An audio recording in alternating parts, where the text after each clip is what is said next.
दोस्तों, क्या बिहार की जनता को एक बार फिर अंधेरे में रखा जा रहा है? क्या नीतीश कुमार ने दिल्ली जाने का जो शोर मचाया है, वो सिर्फ और सिर्फ एक धुआं है जिसके पीछे असली खेल कुछ और ही चल रहा है?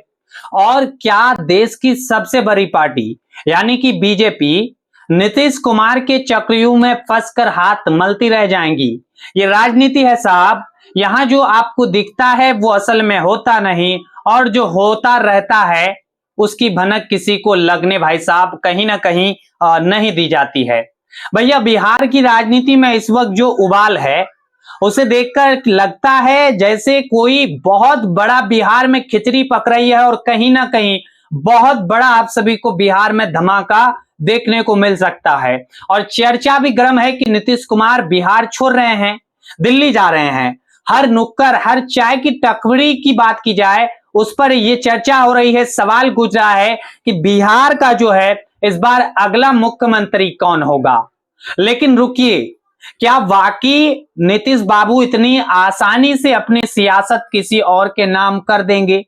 दोस्तों, जानकार ये कह रहे हैं कि यह सब एक छलावा है, यानी कि एक षड्यंत्र है।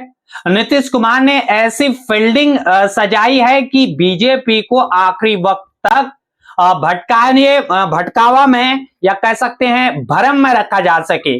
वो कहते हैं ना कि दूध का जला छाव भी फूक फूक कर पीता है। तो यहां नीतीश कुमार खुद वो आग है जो अपनों और परायों दोनों को बात की जाए तो सुलसाने का दम रखते हैं भाई साहब। असली दाव तो तब खुलेगा जब सही वक्त आएगा। अभी तो बस माहौल बनाया जा रहा है। आप खुद सोचिए कि क्या नीतीश कुमार जैसे मंजा हुआ खिलाड़ी बिना किसी पुख्ता इंतजाम के अपनी गद्दी जो है वो छोड़ देगा? कयासों का बाजार इतना गर्म है कि एनडीए के साथियों के बयान आग में घी डालने का काम कर रहे हैं। कोई सम्राट चौधरी का नाम जप रहा है तो कोई दबी जुबान में नीतीश के बेटे निशांत कुमार की चर्चा कर रहे हैं। और हालांकि मैंने भी आपको भाई साहब इनसे पहले वाले वीडियो में कहा था, जिनका रीच जो है आप सभी का बहुत देखने को मिला। लेकिन भाई साहब, असलियत यह है कि नीतीश कुमार ने अपनी विरासत या बिसात ऐसी बिछाई है जिसकी भनक उनकी अपनी पार्टी जेडीयू के नेताओं को भी नहीं है भाई साहब। इस वक्त जो खबरें बिहार से हमारे पास छन के निकल के आ रही है, इस वक्त जेडीयू के अंदर जबरदस्त बेचैनी है। सांसद और बड़े नेता पागलों की तरह नीतीश जी के संपर्क में है भाई साहब। उनका डर जायज भी है। उन्हें लगता है कि अगर इस बार साहब ने ढील दी तो बीजेपी अपना बुंदा या बंदा जो है मुख्यमंत्री की कुर्सी पर बैठा देंगे। और अगर बीजेपी का सीएम बन गया तो आप समझ लीजिए कि जेडीयू का वजूद बिहार के नक्शे से वैसा ही गायब हो सकता है जैसे गर्मियों में भाई साहब आप सभी देख पाते होंगे गांव में तालाब की पानी सूख जाती है, वैसे ही बिहार की राजनीति में जेडीयू का जो है वजूद जो है वो खत्म होते आपको दिख जाएगा। दोस्तों, इसी खींचतान के बीच पूर्व सीएम जीतन राम मांझी का एक बयान आता है। क्या बयान है, इसको भी आपको मैं समझाना मुनासिब समझता हूं। आप समझिए कि मांझी जी ने साफ कह दिया कि बिहार का अगला सीएम कौन होगा इसका फैसला सिर्फ और सिर्फ नीतीश कुमार करेंगे, यानी कि नीतीश बाबू के हाथ में ये खेला है।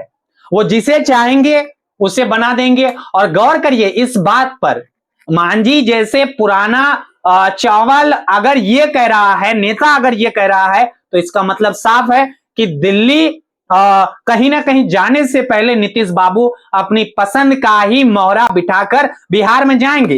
यानी कि सत्ता के डोर वो अपने हाथ में ही रखना चाहते हैं। और इसमें सबसे बड़ा नाम निकल के आ रहा है कि निशांत कुमार, यानी कि नीतीश जी के बेटे, चाहे वो पटना में रहे या लुटियंस दिल्ली में नीतीश कुमार रहे, लेकिन वो अपने बेटे को भाई साहब ज्यादातर प्राथमिकता देते हुए नजर आ रहे हैं। दोस्तों, अभी हाल ही में नीतीश कुमार अपनी समृद्धि यात्रा पर निकले थे। अभी इनका यात्रा चल भी रहा है। आप समझिए कि जमुई में एक वीडियो वायरल हुआ, किसका भाई साहब? नीतीश कुमार का, जिसने सबको चौंका दिया है। इसमें क्या है कि नीतीश बाबू ने बड़े प्यार से, आप समझिए कितनी बड़ी राजनीति खेली जा रही है इस बार बिहार में। नीतीश बाबू ने बड़े प्यार से डिप्टी सीएम सम्राट चौधरी के कंधे पर हाथ रखा और जनता से कहा दिया कि अब यही सब संभालेंगे, मतलब कि बिहार की कुर्सी को एक तरह से आप कह सकते हैं कि सीएम पद जो है इन्हीं को दिया जाएगा, यही मेरा काम को आगे बढ़ाएंगे। मतलब ये नीतीश बाबू खुद कह रहे हैं। ये सुनते ही मीडिया में हेडलाइन चलने लगी और मिल गया उत्तराधिकारी। ये हेडलाइन एकदम से सारे मीडिया चैनल्स में प्लॉट करने जाना शुरू कर दिया। वहीं पे सम्राट चौधरी होंगे अगले सीएम, ये भी आपने हेडलाइन में अभी तक देख लिया होगा। लेकिन क्या वाकई मामला इतना सीधा है? आप इस पेज को समझिए कि राजनीतिक गलियारों में इसे कह सकते हैं आपकी चकमा देने वाली रणनीति मानी जा रहा है। एक तरफ आप समझिए कि बीजेपी को खुश करने के लिए सम्राट का नाम उछाल दिया, कौन? ये नीतीश बाबू, और दूसरी तरफ पर्दे के पीछे अपनी पार्टी की केलाबंदी मजबूत कर रही है, यानी कि पिलर को कहीं ना कहीं नीतीश बाबू एक तरह से फिर से मजबूती कर रहे हैं। एक तरह से आप कह सकते हैं कि रिन्यूएबल कर रहे हैं भाई साहब। जैसे ही बात फैली, जेडीयू के कदावर मंत्री विजय कुमार चौधरी ने तुरंत डैमेज कंट्रोल किया। उन्होंने क्या किया? उन्होंने कहा अरे भाई ये तो बस प्रोत्साहन था, कोई ऐलान नहीं, हम जमुई में थे। नीतीश जी तो हर मीटिंग में ऐसा बोलते हैं कि आगे यही लोग देखेंगे। अब आप समझिए खेल कौन खेल रहा है और असल में खेल क्या है। नीतीश कुमार सस्पेंस के उस्ताद है। वो सम्राट चौधरी का नाम इसलिए आगे कर रहे हैं भाई साहब ताकि बीजेपी का दबाव कम हो जाए और एंड वक्त पर वो अपनी असली पत्ता खोल दे या खोल सके नीतीश बाबू। दोस्तों आप समझिए, एक तरफ कहा जा रहा है कि वो राजनीति से ब्रेक ले रहे हैं, यानी कि राजनीति से संन्यास ले रहे हैं, आराम की जिंदगी जीना चाहते हैं, और दूसरी तरफ खबर आती है कि 19 मार्च को नीतीश कुमार ने फिर से जेडीयू के राष्ट्रीय अध्यक्ष पद के लिए पर्चा भर दिया है भाई साहब। अब आप समझिए कि 24 मार्च को उनका निर्विरोध चुना जाना भी तय है। अब जरा ठंडे दिमाग से आप समझिए, सोचिए, अगर किसी को रिटायर होना हो या सिर्फ राज्यसभा की शोभा बढ़ानी हो तो वो संगठन की इतनी बड़ी जिम्मेदारी दोबारा क्यों लेगा? चर्चा थी कि बेटे निशांत को कमान देंगे, पर नहीं, नीतीश खुद फ्रंट फुट पर खेल रहे हैं भाई साहब। आप ये भी समझिए कि ये सीधा संकेत है कि नीतीश बाबू अभी सरेंडर के मूड में कतई बर्दाश्त नहीं करेंगे और कतई नजर भी नहीं आ रहे हैं। वो सरकार और संगठन दोनों पर अपनी मुट्ठी ढीली नहीं करना चाह रहे हैं भाई साहब। दोस्तों अब बात करते हैं उस डेडलाइन की जो बीजेपी ने तय की है। आप समझिए कि नीतीश कुमार राज्यसभा के लिए चुन लिए गए हैं। कार्यकाल 10 अप्रैल से शुरू होगा, लेकिन असल पेच जुलाई के मानसून सत्र और 4 मई के चुनावी नतीजों में फंसा है भाई साहब। बीजेपी यह चाहती है कि नीतीश 4 मई से पहले इस्तीफा दे। क्यों? आपके मन में सवाल हो रहा होगा, तो क्यों का जवाब है क्योंकि 4 मई को 5 राज्यों के चुनाव नतीजे आने हैं। आप समझिए, जमीनी रिपोर्ट्स कह रही है कि वहां बीजेपी के लिए राह आसान नहीं है। मतलब कि ये 5 राज्यों में अगर बीजेपी हार गई तो उसकी मोल भाव यानी कि बार्गेनिंग आप जो करते हैं भाई साहब, करने की भी शक्ति जो है खत्म हो जाएंगी। और नीतीश कुमार इसी का इंतजार कर रहे हैं, टाइम काट रहे हैं भाई साहब। वो इस मामले को 4 मई तक खींचना चाहते हैं ताकि नतीजे के बाद अपनी शर्तों पर खेला कर सकते। आप समझिए ये समय काटने की रणनीति या कह सकते हैं उन्हें किंग मेकर बनाए रखने की साजिश है ये नीतीश कुमार की। उधर आप समझिए कि महागठबंधन वाले भी नीतीश के कान भर रहे हैं और शायद वो सच भी कह रहे हैं भाई साहब। क्यों? विपक्ष का कहना है कि बीजेपी का ट्रैक रिकॉर्ड रहा है कि वो अपने साथियों को धीरे धीरे खोखला कर देती है।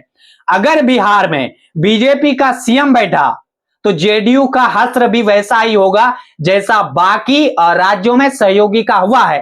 आप समझ पा रहे हो रहेंगे कि मैं क्या कहना आपको चाह रहा हूं भाई साहब। वही नीतीश कुमार इस बात को रग रग से जानते भी हैं।